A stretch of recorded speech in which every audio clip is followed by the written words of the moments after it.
FreightWaves Coronavirus Freight Market Update. This is our bi-weekly coronavirus freight news and market conditions focused interactive show where we invite you, the viewers, to ask the questions you want answered about what's going on with freight flows. I'm Dooner here with Mike Vincent. Nice. Welcome. Yeah, good show. We had a great first show. I got to tell you one thing, though. I can't wait till it's our last and this is all over. I know, and it seems until then, let's keep everybody updated. Keep calling in with your questions, what you want us to cover. We got a lot of information today, right, Dooner? We do, and it seems like each day this seems to maybe extend a little bit longer. How long you people out there may be stuck in quarantine, how long we're going to have to be covering this story. It's a weird one because almost a month ago we were almost getting sick of it because we were waiting for this tide to come in, and now it's on our shores. Yeah, we were, and a month ago it was, relax, it's the flu, right? And we still hear some of that from some people, but I think that's quickly going away. It's not just the flu. What we don't know, and it's a little bit frightening, and people reacting that way. So let's keep the communications open, and let's support each other and try and get through this as best we can. Today we're going to talk about quite a few things. Some of them are mitigating risk. We're going to talk about some of the freight layoffs and their economic impact. We have news on what's going on with rest stops, the conditions. I know a lot of you are concerned about the closures out there. We're also going to have call-ins from FreightWaves CEO and founder Craig Fuller, Diesel Laptop's Tyler Robertson, and K-Ratio's Kyle Littner. They'll all be Skyping in. But first, let's just get everyone up to date on rest stops, Michael, because we just saw that update from Derek Leathers from Warner that he put up on Twitter, talking about what they're doing to improve conditions. Yeah, so Derek Leathers, Warner just put out update, Twitter, talks and work they're doing with rest stops ensure showers that stay open, right? They're working with the rest stops to help make sure that the showers stay open. And sanitation, right? They're providing hand wipes and hand sanitizer for the drivers, et cetera, and working hard on that. Still working on the food situation, as we were talking about earlier, though, Dooner, right? That's a little bit different story. Yeah, they are, because a lot of the restaurants have closed, right? The service plazas themselves have closed, so drivers are forced to have to use the drive-thru. However, when you're in a semi, you don't clear that drive-through area. Yeah, you can't get to the drive-through area, right? And if there's nothing in the shelves inside those rest stops, et cetera, what do you do? Yeah, and we've heard this is in over 34 states, too. And we've all been to the grocery store. You've seen how there hadn't been toilet paper or hand sanitizer. So the delivery of these goods, especially the medical supplies, that is something that's getting exhausted at a very rapid rate. Hospitals keep on hand what they need. They're optimized to do that, but they weren't prepared for a situation like this. Yeah, exactly. And it's difficult because you need those medical supplies, and you need these essential items for the very people who are moving those essential supplies for everybody else, right? And you would think that really needs to be priority, and hopefully they'll get that solved very quickly. I mean, they're working on it. Pennsylvania closed everything down, and then they've opened a dozen or 13 or so or something like that back up. Yeah, the issue, and Derek Leathers touched on this too, is still with that food, just getting some basic essentials out of the stores, going through the drive-thrus. A lot of these rest stops that had opened just have porta-johns in them and a place for drivers to park. So we're not fully back online with driver comfort or even servicing their needs that they have. That's true, but people are working on it. They've heard the outcry. They've realized that this is an essential item that needs to be addressed, right? It's a situation that's got to be addressed for our drivers and for our supply chains to get these essential items to everybody. So the outcry was heard. It is serious. They're working on it hard, and that's good news. That's really good news. Sure, and as we mentioned, we're monitoring this on social media as well, so if you have any questions on YouTube, LinkedIn, or Facebook, make sure to leave them in the chat, and we'll get to them for you. I believe that we have our first caller on the line. Can we bring up Kyle Littner from K-Ratio? We're going to talk to him about mitigating risk and freight futures. Yeah, so I know you talked to him yesterday. You did a freight update. To him. Yeah, I did talk to him yesterday about that, and it's really good stuff. We'll let him kind of describe that a little bit more, but it's a great tool that people. It's one of those things that people knew about, didn't really get incredibly interested in it. We had some pretty level spot market spot market pricing, etc. But now they're realizing just what a valuable tool that it actually is, and starting to get on board with it. So that's good news. Those freight updates that you have been doing too, where do people find those? Are those on YouTube? Or are those on via social media? So YouTube and social media. Perfect. Right? So yeah, we've got it out. Great. And Kyle Littner's with K Ratio. He should be up any second. Oh, I think we see him right there. Hey, Kyle, thanks for joining us. Kyle? I don't know. We're not hearing his audio. Well, hey. It may be because he's talking to me for the third time in 2 days. You know. Sure. Well, like everybody, we're like all of us are working with we're working with limited crews here. We're trying to get all these technical things up. If you've noticed here, each time we're trying to improve the look of this a little bit to get you information that much faster at the speed of light, just like we do with sonar. Hopefully we'll get this Skype back up there. I don't know if their network is taxed or what's going on with that.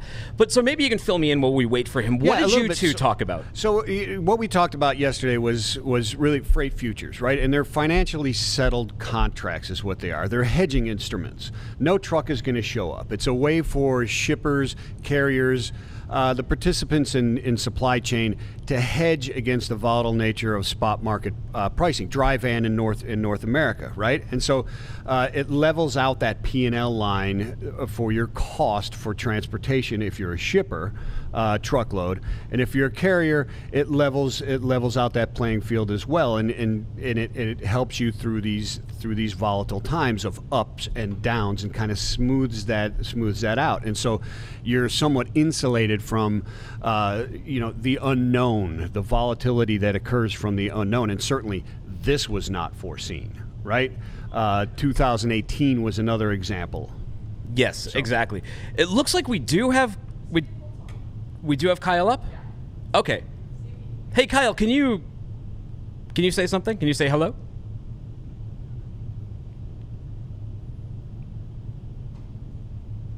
It does look like he's talking on his end, but we are not getting any audio from him. Yeah.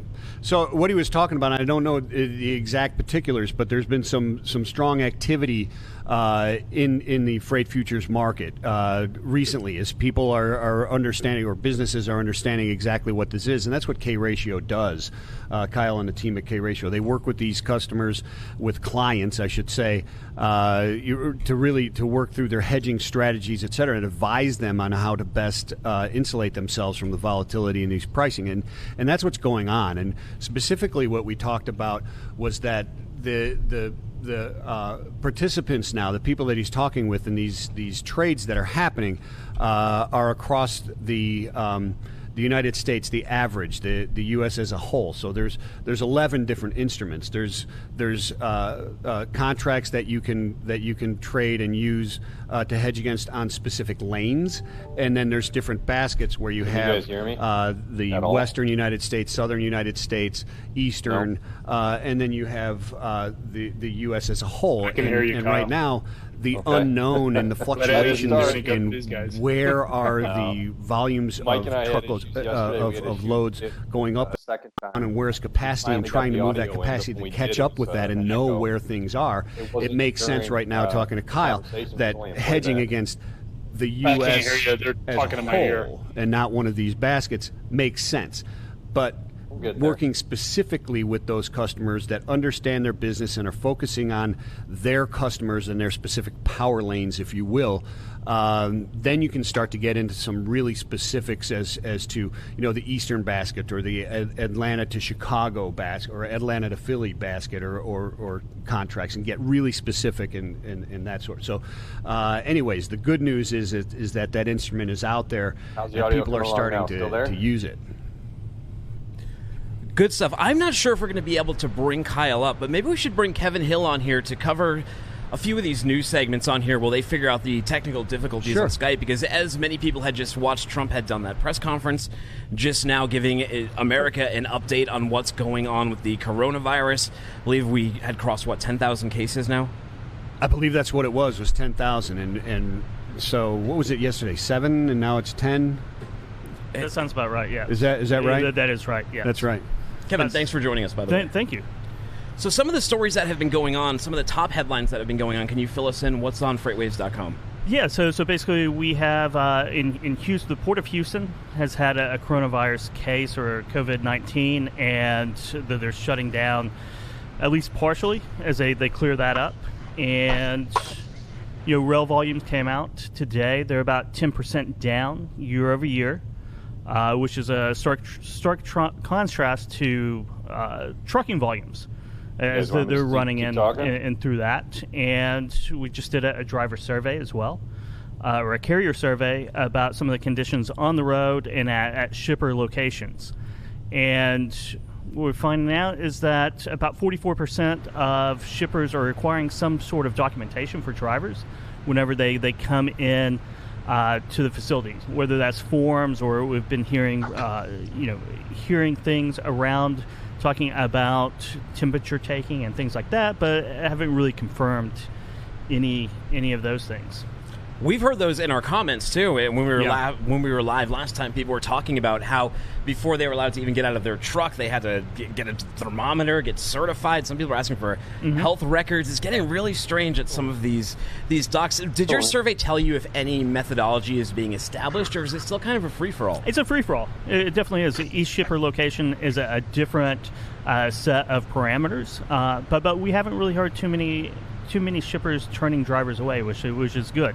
But there are some medical forms out there that sometimes drivers have to complete to make sure that they're safe to come on. Some of the guidance that they're getting from their dispatch team is certainly keep your personal distance, and that was the most popular ways that trucking companies are communicating to their drivers, is to keep your personal distance. And that was by far the most directive out there. Which is also one of the most difficult, and we heard that from several drivers and sources over the course of talking with them. Is there's certain things that can be done, and they're kind of digitized, I suppose, or can be done, right? But then they still haven't solved all of it, because I forget what they were talking about, but everything was done digitally, except then they had to come to their cab to get the paperwork, et cetera, and then there was that human interaction anyways, right? So there's that human interaction. Paperwork has to get changed. Certainly shouldn't probably share pins or as limited as possible, and a lot of times directives to drivers have been to just stay in your cab during loading and unloading. Part of that personal distance to keep. And are we in any danger of massive shutdowns here? We're already seeing what happens when we shock a system like this with an issue like coronavirus, where we start pulling people out of key positions, then minor positions, and we only get to essential positions. There isn't the staff there to handle things, and we're looking at, for example, warehouses or states of emergency happening across the country. What's at risk here?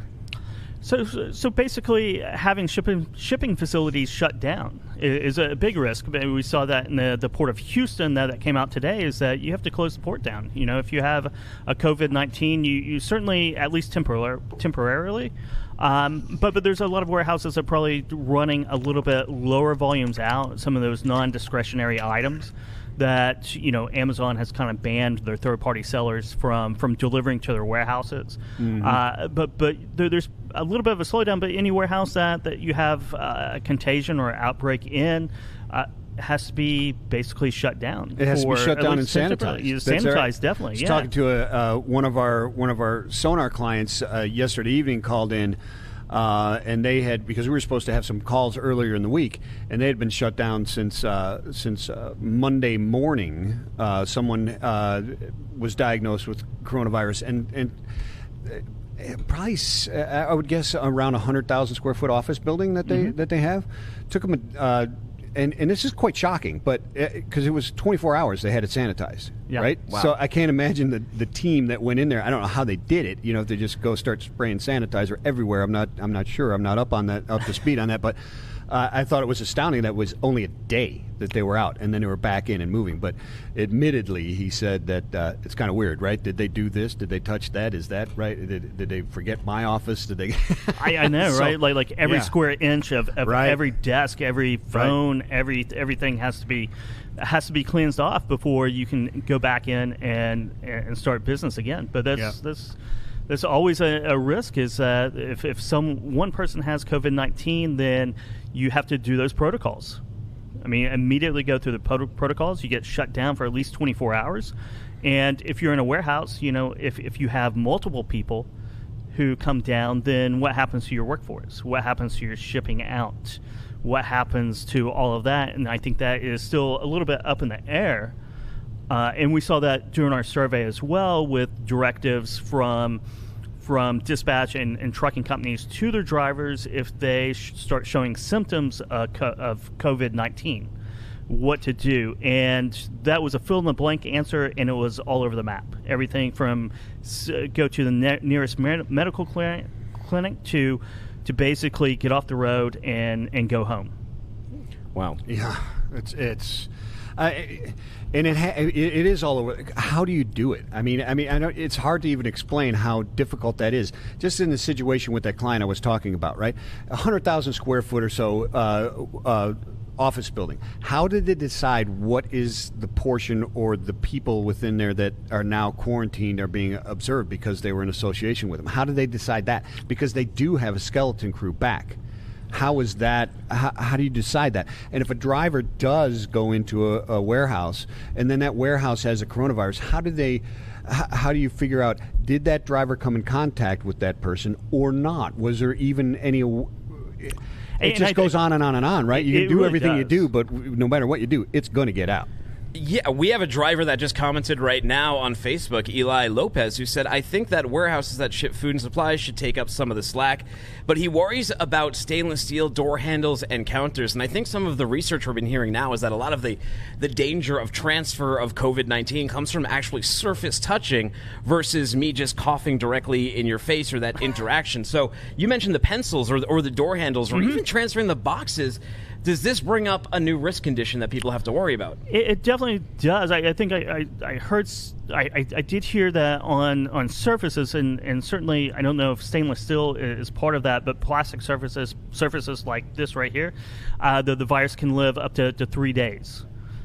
So 3 days, I mean, that's a long lifetime. I think cardboard's a lot much of people less. That can come in contact with that It surface really over is. 3 days. A lot, especially door handles. Yeah. Right? If you think about door handles or any type of metal that you find on docks, right? In all shipping locations, there's a lot of places where it's just really tough to disinfect.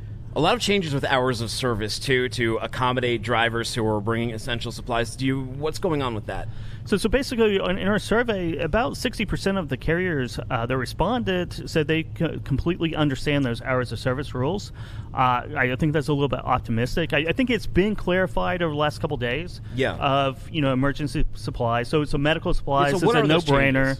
And I say changes, probably more clarifications, right? So essential supplies, medical, it's pretty straightforward, right? Masks, gloves, anything like that, especially hospital supplies, is certainly exempted from it. And then, essential restocking of shelves. So I don't know if toilet paper still falls into there, but I would imagine. It probably won't very soon because the store shelves will be full of it. And now raw materials? Yeah, exactly right. Raw materials and emergency foodstuffs. But yeah, raw materials and one of the questions boxes. we had was, so how is that enacted? Is it if they get stopped, they prove through a manifest what they're carrying? Is that what it is? I think and so. It's on that list? I think that's still kind of unclear, right? Because there's no stamp of approval that this is emergency supply.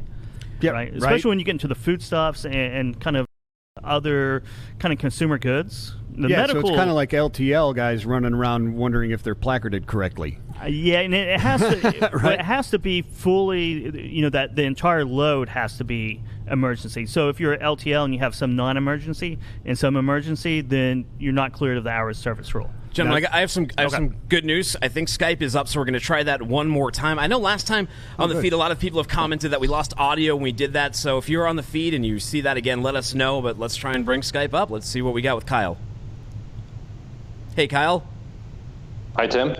Oh, great. That sounds perfect. We can hear him. Right on. So, Kyle, we touched on it a little bit. I know that you did a freight market update with Michael Vincent yesterday talking about mitigating risk in an environment like this, especially in an uncertain place that coronavirus has put us in. Tell us a little bit about your opinion on this and what we should be doing. Yeah, sure. First off, I'll say that I was listening while you guys had the technical difficulties, and Mike did a great job of explaining it. But really, it's as simple as what he said. If you're a shipper, we're trying to eliminate the possibility for rising rates for your goods. If you're a carrier, this is a way for you to fix your expected revenues. And if you're a broker, this is where it gets very interesting. This is a way for you to protect both contract and spot business. You're subject to decreasing revenues from drops in spot rates or spot volumes, but you're also subject to increasing rates on your dedicated business on particular lanes. So no matter what we do, no matter who the participant is, the goal at the end of the day is to try and reduce some of the financial volatility to the balance sheet. Very good. So basically, what kind of action are you seeing right now in the market? Yeah, similar to what Mike was saying yesterday, most of the activity trade-wise has been centered around the April national average. We've seen a lot of bids and offers in the book fill up further on down the road, down the line, May, June, July. But really right now, most of the activity is centered around the April national. And that makes a lot of sense if we think about it. Right now, we are all aware of what's going on. There's surging volumes and obviously rates that come along with it as we try and restock the shelves from all the panic buying. But the great unknown is, what do we do a couple weeks from now? If everybody's going to be isolated and everybody's going to be quarantined, there could be a significant drop-off in volume. If we think about what's being moved right now through the supply chain, it's food and essentials. There's only so much a human being consumes in a day. That stays constant. So if we're all at home, all of this front-loaded demand begins to fall off. The great uncertainty then for April is, what happens to rates? Do we see rates drop because of the volumes? Do we see carriers fall off the grid because they don't want to continue to run loads, and then maybe rates explode? Or maybe even FEMA steps in and this becomes a nationwide relief effort. In that case, all bets are off. The long answer that I'm giving you is that none of us really know what's going to happen. Kyle, how do you even present an RFP now? I know on the ocean, a lot of people in this time would be entering contract season for ocean freight, but inland freight has a similar contract and paper rates where a lot of these negotiations happen. Capacity is promised. So what goes on now? How do you set rates here in this environment? That's a really interesting point, too. If we think about where we are in the calendar, right now is when a majority of the industry resets their contract rates. And they've all been done at 3 to 5% lower than last year. So we've seen contract rates pulled down at a time when spot is now exploding. Now you begin to test those relationships. And to answer your question of what you're asking, Tim, I don't know. I don't think anybody does. How do you attempt to give somebody a 12-month or 24-month out forecast on price based on what you're doing now, when none of us can say with certainty what we're going to be doing tomorrow? That's part of what we try and advise people on with what you can do inside of the futures market. We trade out to 16 months. And you're given a price for every single month for every single lane. So you can take what the market overall is giving you as far as an opinion on rates, and you can take that to make your RFPs not only more accurate, but then you can take the next step and put that risk inside of the futures market so you can lock in that rate, be it shipper, carrier, or 3PL. Yeah, that's a good point. So if they lock into that rate, according to the futures market, then both sides can really effectively hedge very well on that, right? Right, and at the end of the day, that's all we're trying to do. If you're counterparty A, you're a shipper right now, you can look out at LA and Dallas and see the rates for 16 months out and say, I don't care what happens. I see those rates and I'm comfortable with those rates. I'd like to buy it. And on the other side of the coin, if you're a carrier or a 3PL, you can say, hey, I would love to run my business or run my trucks at that rate for the next 12, 16 months at that rate. And you're now counterparty B and we have a transaction. Yeah. So if you're still seeing this uncertainty in the market in early April, right, rolling into May contracts, are you expecting, a lot of activity, like the same amount of activity that you're seeing now? Because basically, just that's like 3 weeks, and it's hard to even predict what the world will look like going forward from right now. Yeah, that's a very good question, and it brings up two interesting points. Number one, yes, I think that uncertainty is going to continue. We're going to see this activity roll out from April and then into May and possibly June. But what we can also do is take what the market is showing us right now. And if we look at something like the national, we've seen April come down to pretty similar to what we're doing in March. We can see May also decreasing from what had been expected to be a bump. We saw the nationwide roadside check get moved from June to May. That also corresponds with Memorial Day in the beginning of summer. It's typically the start of a pickup in rates. May has softened a little, but right now the market is telling us that the expected recovery time is June. So pretty soon, once we get into April, I think June will become the month that we all focus on, because if this persists, if all of these issues and this isolation and the quarantines exist into the summertime, June will be the next month that comes down, and you'll see something significant come off the price. Right now, June's about $1.55, and we're around $1.36 on the March, so there's 19 cents in premium priced into it. If this lasts longer, we'll begin to see that erode. That's part of the ancillary benefits of futures too. You don't always have to take what it's showing you for trade. You can also take what the market is showing you to interpret how the market is basing their opinions and basing their expectations for the future. And right now, it's telling us June is a projected recovery. Wow. That's very interesting. Yeah, thank you very much, Kyle Littner. Thank you for joining us on the show. Sorry about those earlier technical difficulties. No, don't worry about it. Thank you guys for doing this. You got to keep in mind we're all working remote right now, and something like FreightWaves Live is the only way for all of us to interact with each other. Very good. Thank you very much, Kyle. And thank you to James Dean Anderson, Principal CEO at Valve, who was letting us know that the audio initially went out at the beginning of that Skype. Again, working through some of this stuff. Glad it's back. Paul let us know that we got it back. Mark Holgren, sound back. So thank all of you guys for letting us know in the comments. We appreciate your help as we all work together through this. Our next caller is the founder and CEO of FreightWaves. It is Craig Fuller. I know that he's up probably going from his own bunker, right? I am. I'm on Elder Mountain, which is about 12 minutes from downtown Chattanooga, but I live against a state park, so completely away from civilization, and it is an interesting time for sure. When's the last time you left the house, Craig? I left on Thursday night. Actually, I take that back. I picked my son up on Friday from school and practiced social distancing. I dropped by Target to pick up some groceries, and they delivered it into my car. So that's about as far as I've gone. I wanted to talk a little bit about, I wanted to reiterate what Kyle Littner had said, which is over the last couple of days, I've talked to some large brokers, I've talked to some large carriers, and there seems to be a disagreement on whether rate demand and whether rates are going to sustain or drop. And it's interesting, the asset-based carriers are getting aggressive in terms of lowering rates. They're trying to secure volume for what is likely to be a significant drop-off in the market, while the brokers are thinking the opposite and thinking about taking rates up and doing some more aggressive price increases. And I think there's a big disagreement as whether we're going to see a significant drop in rates in the next couple of weeks, or we're going to see a significant rise or continue the rise that we've had. And so it's just interesting to sort of see how different participants are playing in this. And I think it reiterates what Kyle is saying. No one knows, no one knows where this is going to end up. And we all have guesses. Did you hear our earlier conversation with Kyle when we were talking about RFPs and the strategy that a company would use now? I know there's a ton of uncertainty. There's a lot of things on people's minds right now, but where do they go with that?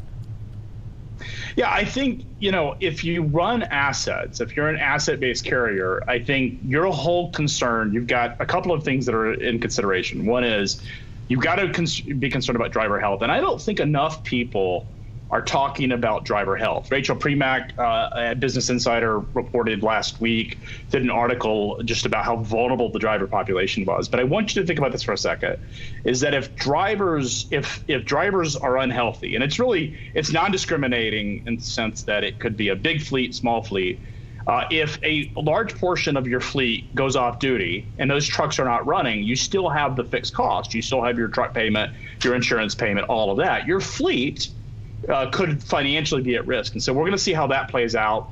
That could drain a lot of capacity, which could create some support. But you have to also think, and I think Kyle talked about this, and he's right, which is, people have gone out and bought a lot of toilet paper, a lot of household goods.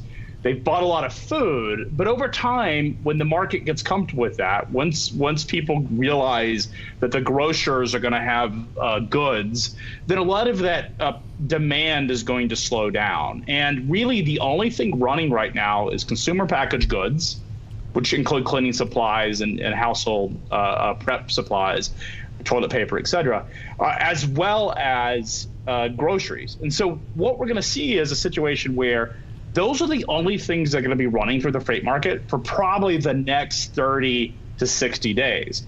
And I want you to think about what that means. If you look at freight movement and percentage of commodities that move in the market, 32% of all freight ton miles are in energy.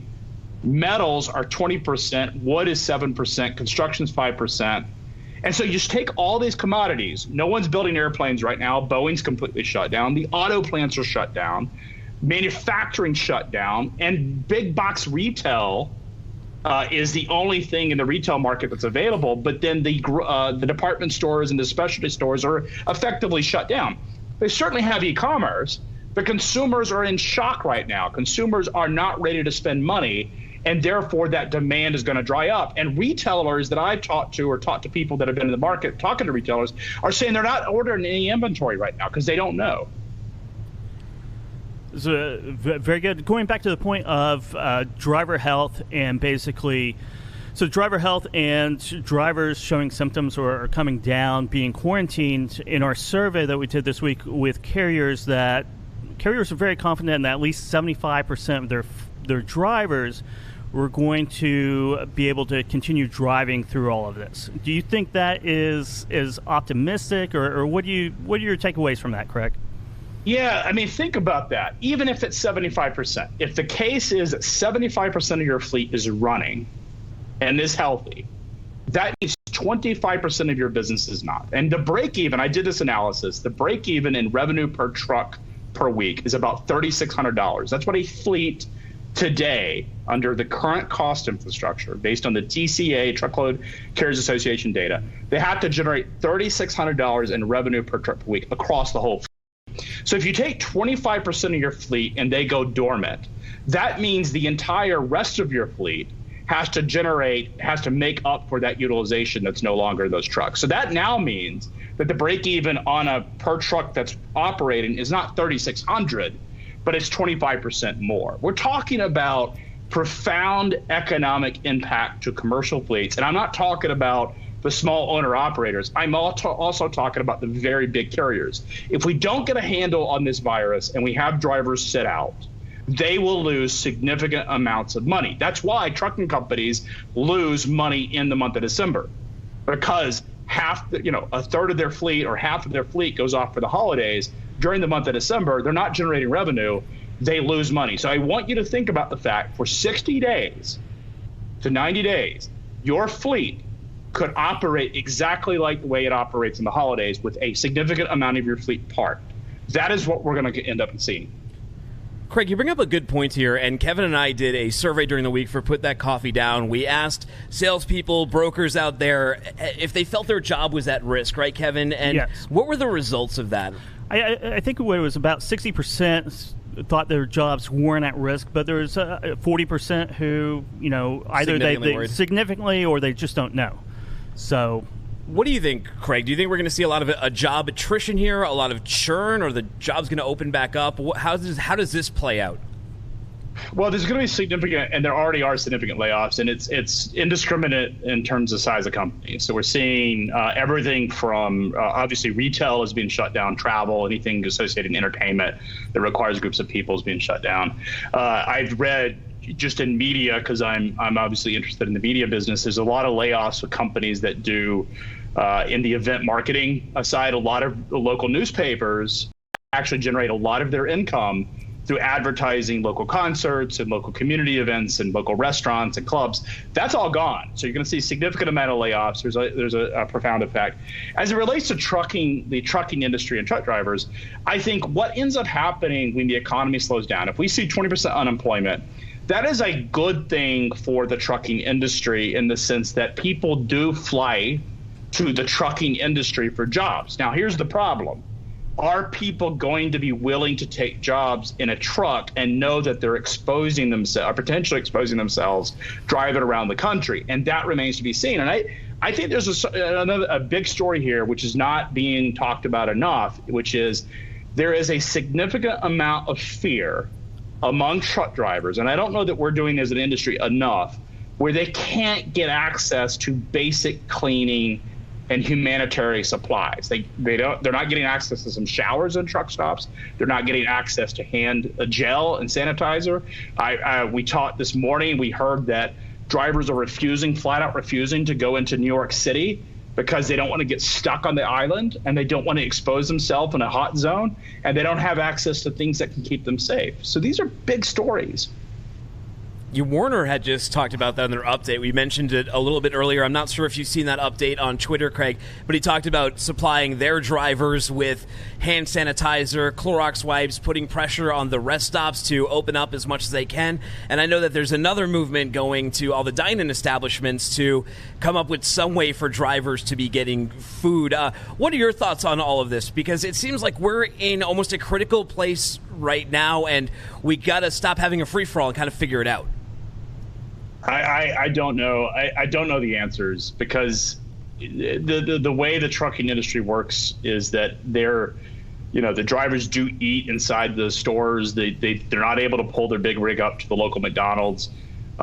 It's a really sad situation for the drivers, because they do such an important level of responsiveness, and they're so critical to our supply chain. They're so critical to our health that oftentimes their needs are forgotten. And I hope as an industry, I hope we're doing our job at FreightWaves of communicating how important it is that all constituents, truck stops, rest areas, government, they do their job to protect the drivers. These are the always responders. People talk about first responders. I want you to remember that truck drivers and logistics professionals, and perhaps mostly truck drivers, or perhaps most importantly truck drivers, they're always responding. They respond to the front end when there's an issue. They're delivering goods to help prep. They respond during an issue to make sure that we have the things that we need to sustain. And then after an issue, they're there to clean up. These are the always responders, and let's not forget them as we're thinking about our own families. Let's just not forget that the truck drivers are so critical to our health and well-being. Justin McAfee writes, I go back to the question, do you think we just accept the virus so our economy doesn't completely die, considering the death rate is relatively low? I know we've sort of had these conversations offline about that. I imagine you have some opinion on that, right, Craig? Is there a reason why we're all holding up and we're all behaving this way instead of just all, I guess, getting herd immunity? Yeah, if you look at the data where they've done social distancing, and I think the best case of this is in 1918 during the Spanish flu epidemic, there were two cities and two case studies. One was Philadelphia and one was St. Louis. And this has been the case study a lot of people have drawn information from. So St. Louis practiced social distancing. They told churches, they told restaurants and bars to shut down. So they shut down the city. And their incidents, and so Philadelphia did not. Philadelphia had a massive parade of 200,000 people. And what ended up happening is that Philadelphia's incident rates and deaths were 8 times the size. And these cities were about the same size. They were 8 times the size of what happened. So Philadelphia, because they did not practice social distancing, was far more impacted than St. Louis. And that's why everyone is encouraging social distancing. We don't have enough access to ventilators and doctors and nurses right now here in the United States. And because of that, our hospitals and our medical system can't handle the surplus of volume. And that's why social distancing is very, very, very critical. Because even if I'm healthy, and I am not, I am a relatively young person and relatively in good health, I am unlikely to die from this. I could very well pass this on to someone who might. And that's the reason we, as a group of people, need to practice social distancing. Mark Holgerman, he has a question as well. He's talking about the spikes that are going on in freight right now, and he is saying that trucking companies should be renting, not buying. Would you agree with that? Trucking companies should be renting. In terms of equipment, equipment. I mean, right now, they're not going to go out and rent equipment. And in terms of buying their trucks, I don't think anybody's making any decisions on equipment right now. I wouldn't be increasing my fleet size, because I got to worry. Again, it comes back to, just as a general rule, a certain percent of your drivers are going to get sick. A certain percent of them are going to get uncomfortable going out. You have to accept that as a reality. What can you do to mitigate the impact to your fleet? Increasing your fleet size by going out and renting equipment or buying equipment is completely wrong in this environment, because you have to remember, we're talking about a U-shaped recovery. So let's imagine in 30 days we get a miracle cure, which doesn't seem likely, but let's imagine we do. Not everybody is going to come back at once. This supply chain it's going to sputter. And so we're going to see, obviously, groceries and household goods and medical supplies continue to be transported. But the auto manufacturers and the suppliers of the auto manufacturers are going to take time. Restaurants that are currently offline that come back online are not all going to come back at once. And some of them may not come back at all. We're going to lose a large percent of our businesses indefinitely because those entrepreneurs are not going to be willing to accept the same level of risks, particularly if they're underwater. So this is not going to be a V-shaped recovery. This is not going to be a sudden response. It's going to be a U-shape. And I think if you're thinking about your trucking company and you're thinking about your fleet, do not add equipment. There is a lot of opportunity short term, but that's going to go away. There's only a maximum amount of toilet paper that I need in my house. There's only a maximum amount of Clorox that I'm going to need in my house. I'm going to eventually get used to my pantry being completely full, and I may go out and buy fresh produce and meat, but I'm not going to go out and buy another 40 cases of rice that are sitting in my pantry. Yeah, agreed. It's that bullwhip effect, right? It definitely is a bullwhip effect. So going through that, you said a U-shaped recovery. How much does that have to do with, I heard multiple times yesterday about 18 months. To flatten the curve, it's about 18 months of maybe a first phase, second phase, third phase even of contagion, let's say, to flatten the curve. Is that a large part of that U-shaped recovery? So, Kevin, I think we're talking about two different things. One is the physical or health recovery, which is, as you said, and I think people are talking about two waves. One wave now sort of slowing down in the summer and then coming back in the fall when people return back to normal ideas. And it could be worse. The second wave could be worse. And we'll see how that ends up. And I'm not a doctor, won't pretend to be one. But certainly people do expect that this is not a one-wave issue from what I read. But let's put the health issues aside. Let's talk about the freight market recovery. When I recover to U-shape, I'm recovering to the economic recovery. There is expectations by the Fed. The Secretary of the Treasury has said that basically his expectations are unemployment could be as high as 20%. There are reports where consumer spending could drop by a third.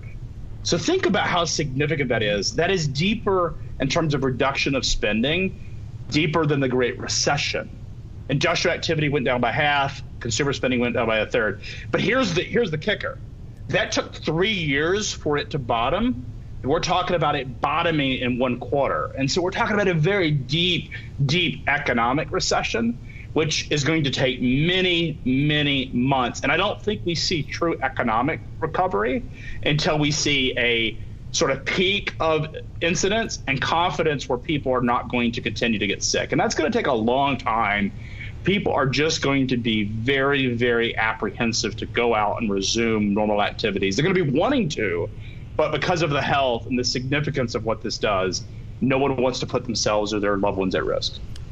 Craig, before we let you go, we have one last question from the comments here on Facebook. And this is something that we see whenever there's shutdowns with companies, drivers being the last to know, being stranded places. Juan Rodriguez says, JCR trucking drivers ask, if we have to stop, who will let us know and how long will that be? So they don't want to be stranded without support. If you're a driver? Yes. Well, I don't think, this is my view, I don't think the government, local officials or state officials, federal officials are going to stop truck drivers. They're so critical to what we do. Even in times of disasters, hurricane relief, earthquake, terrorist activities, like 9/11, trucks are still critical. As incompetent at times that politicians can be, I think everyone recognizes the need to get goods from point A to point B. So I don't think the trucking industry is going to stop. I think the issue is going to be that drivers themselves and fleets are going to be very concerned about what markets they move their trucks to. So it could be a situation we've talked about in New York City is that drivers are now refusing to go into the city. They just don't want to go and get stuck on the island or expose themselves without proper cleaning and sanitary supplies. We're seeing, and JP's going to report later today, about freight movement out to California we're seeing situations where trucking companies and brokers are charging high premiums to move trucks into places like Washington and California and New York, where there are high incident rates. And I think that's the bigger risk. And it's unfortunate for those people that live in those communities because they're so dependent upon the ability for trucks to operate.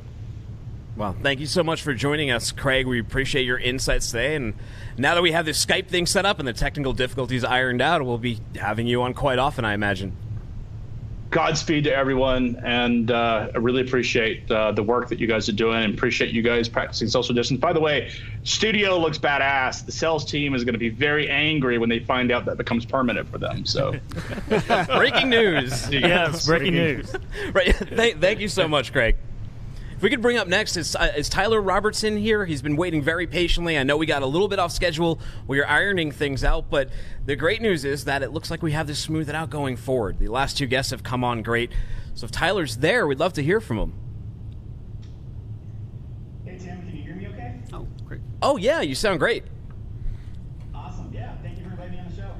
So Tyler Robertson is the CEO of Diesel Laptops. He'd reached out to me on LinkedIn, and he brought up a very good issue with all people being quarantined, sent home. Where do truck drivers go to get repairs done? Where do they find information about that? How do they get up to date on what's closed and what's open? So Tyler, shed some insight on what's going on there and what Diesel Laptops is doing to assist.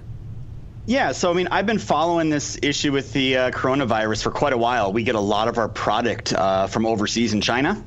And then the issue we had after that is our primary supplier is actually in Italy. So we've been dealing with this for quite a while. And we really wanted to do something to do our part to help. And we were trying to figure out what we could do.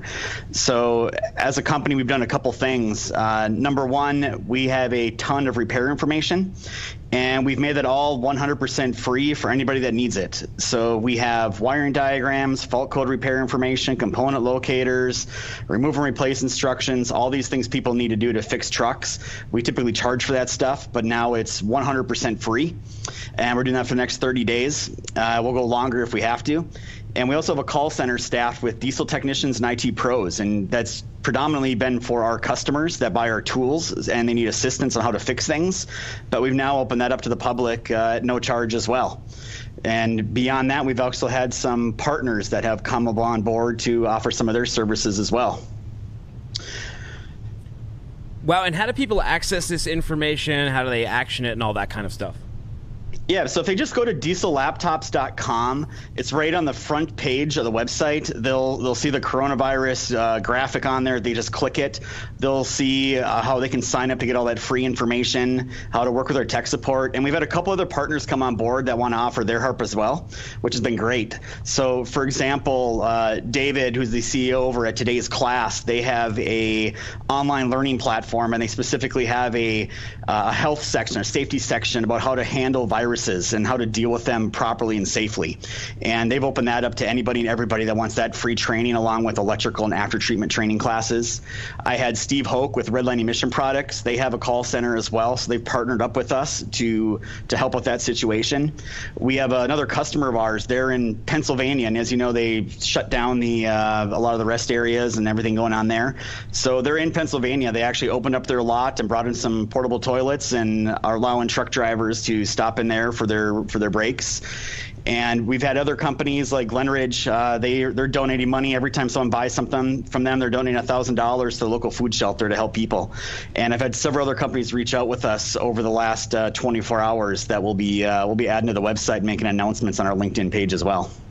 Wow. Guys, I'm always so impressed by how much this industry steps up and supports one another, even in a time of crisis and even when you can't lend an unsanitized hand. Yeah, it's tough. I mean, we're fortunate. We have 90% of our employees working remotely now. We do still have a warehouse and production department, so we do have people here. But it's getting tough out there. Restaurants are shut down here in South Carolina. Schools are closed. There's probably more things happening along those lines in the coming weeks. So I think now is the time, especially in our industry. Trucks got to keep rolling. We got to keep getting product to the stores. We got to keep this economy moving the best we can, and we're just trying to do our part to help out with that. Great, Tyler. Diesellaptops.com, is that where everyone goes to get more info? Exactly. Yep. www.diesellaptops.com. It's right on the front page. Well, thank you. We appreciate you dialing in and for your patience bearing with us earlier on. Thanks a lot, Tyler. No problem. Appreciate everything you guys are doing for the industry. Thank you, sir. Kevin, I think we have time. Thank you for joining us up here. I think we're going to bring Anthony Smith up. We have a little bit of time just to talk about the economic impact. Some of these layoffs may be happening, and what is going on is every day, I don't know, the Dow seems to be going further and further down. The economic system, the economic looks more and more dire, right, Anthony? That's exactly right. Positive news first? You got some good news for us? I don't know about the good news. I'm hard-pressed. I mean, good news is that there are slight reports of there being some relief within Wuhan, where this was kind of like ground zero, so they're starting to come back online, so starting to see some increase in activity there. So that's some of the good news. Zero new incidents? Is that what I heard? Is that what I read? I know it's slowing down. I don't know if it's at zero just yet, but it could be. Yeah. So that's a little bit of good news. I was reading about they were worried about the backlash, right? About secondary, and they're kind of over that. It's been level for long enough time that they think that there isn't going to be a second outbreak, right? Right. So I think that's really good news. That's the slight good spin. The big thing is it's really starting to take place here in the U.S. domestically. We're seeing some of the first real impacts of it hitting us here in the U.S., and that came this morning with weekly jobless claims. There was a 70,000 increase on weekly jobless claims, and so that was one of the things that we were chatting about earlier in the week on Tuesday, I believe, when we referenced some of those regional surveys. I think Connecticut was on one of those talking points, but now looking at that first official reading, really showing that there are actual tangible impacts that we're seeing right now. It's what we're seeing is there's some companies who are taking the opportunity to say, we're doing a lot of goodwill for our employees. We're paying everyone's salary while they can't come to work, especially retail workers, people like that. But then we're also seeing a lot of companies almost use this as a dumping ground to get rid of employees in mass. Which direction you see going? Are we going to see more layoffs than we do see assistance and aid? Yeah, I think we're going to definitely see a lot more layoffs. And I think you hit the nail right on the head. There are going to be some companies that were probably struggling before this that are going to use this as an excuse. And then they're also going to, the other thing is when you're looking at government actions, I'm not really a big fan. I was talking to Zach yesterday. I'm not always a big fan of different kind of manipulations within government. But if you're going to do something for those that are being impacted because they are unable to work remote and they're going to be directly impacted by this. But if we're starting to see stimulus packages sent out, it's not something that I would like to see going into businesses that are really going to be looking to really support say the executive team, but maybe more so for those in the trenches that aren't able to work remotely, and really kind of go into those that are going to be having to force to stay at home. So it's a targeted relief. Yes, really, definitely, right? Definitely. Yeah, especially for small businesses. I think Craig Fuller was on here earlier talking about some entrepreneurs that are going to be a little bit scared to, or just be adverse to getting back there on the market after certain shutdowns. I think there's going to have to be some type of stimulus or package to when the all clear or when everybody starts to come back online to get it motivated to move again. There's going to have to be some type of incentive stimulation to have that happen. Exactly right. And you talked about the economy sputtering, et cetera. So you're going to have layoffs, and the different parts of the world are on different timelines. Yeah. And different industries are on different timelines. Yeah. And so you have some recovery, and then like Craig said, well, I'm not going to buy 40 more cases of rice. I've got enough rice. Yeah. And that's one example. There's got to be 1,000 of other examples of where everything's back to normal, except everybody's already stocked up on this. Yeah. I think the other big thing is say we get back to normal, right? Say the corona is completely eradicated. The thing that could linger on potentially is the psychology aspect of it all. If that confidence isn't there, now it could go one or two ways. People can just be completely pent up, going stir crazy. I'm going to take my chances. I'm going to go out. It can go the opposite way of like, no, I'm just going to play it safe. I'm going to stay in a little bit longer. So there are a few different scenarios of how this can play out. But I think if we're looking at that other scenario where people play it safe, stay in, continue to kind of adapt that social distancing aspect of it all, maybe they stay in throughout the rest of 2020, even after some of the corona cases really start to diminish and things are kind of, safe or good to go again. You guys bring up a couple of good points here. It's going to be harder and harder for companies to get money, not just revenue, but money in general. A lot of venture-backed companies are going to find out that investors aren't willing to pour those huge pie-in-the-sky numbers into the market. This is a question that we can't go too deep into because we're nearing the end of our time here, and I'm sure Craig Fuller would be chomping at the bit to sort of talk on his opinion there. Yeah. But overall, Anthony, what do you does this put a lot of companies in jeopardy that are sitting there running out of cash? They're planning on going out to raise some more, and now there's this. Yeah, I think it definitely puts a lot of pressure on companies. In times like this, cash is going to be king, especially when there's a lot of uncertainty, not just for companies, but for people as well. I think when we're looking at businesses, business investment was already lacking going throughout 2019. I'm only sure that business investments are going to continue to diminish as we move throughout the remainder of the first quarter and into the second quarter. Wow. Any closing thoughts before we get into our wrap over here? The one thing that was coming to my mind, and Anthony, I think you're going to join me today on freight forecasting later this afternoon, was really getting into looking towards some of the, if you can, some of the positives or some of the growth that can happen for our society and our economy through this crisis, right? Yeah, I think, and on top of that, efficiencies. I think efficiency is going to be the name of the game. Efficiencies, technologies, mindset, etc. Hopefully people are keeping that in mind, and we can carry over some of the things that we're seeing today as far as people really stepping up to the plate and making things happen, treating our drivers a little bit better, having those efficiencies for those drivers, but also in other industries as well, trying to work remote, and those efficiencies can really help. Definitely. For all your freight breaking news, go to FreightWaves.com. Also, follow us on social at FreightWaves, LinkedIn, YouTube, Twitter. We're doing a lot of interactive events. I think we have live shows. We do have live shows every single day, and during those, we're more than happy to answer your comments to the best of our ability. And this is a great time for the freight community to come together and sort of crowdsource what's going on so we can solve this problem together through every struggle and tragedy that this industry has faced. I think that we've all come out stronger, and it's all taught us something, and I hope we learned something powerful and impactful from this as well.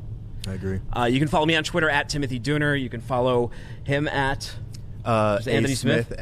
Or Macro FreightWaves, or Anthony Smith on LinkedIn. There's a bunch of us. And at Vincent the Dude, right? You're on Twitter now. At Vincent the Dude, yes.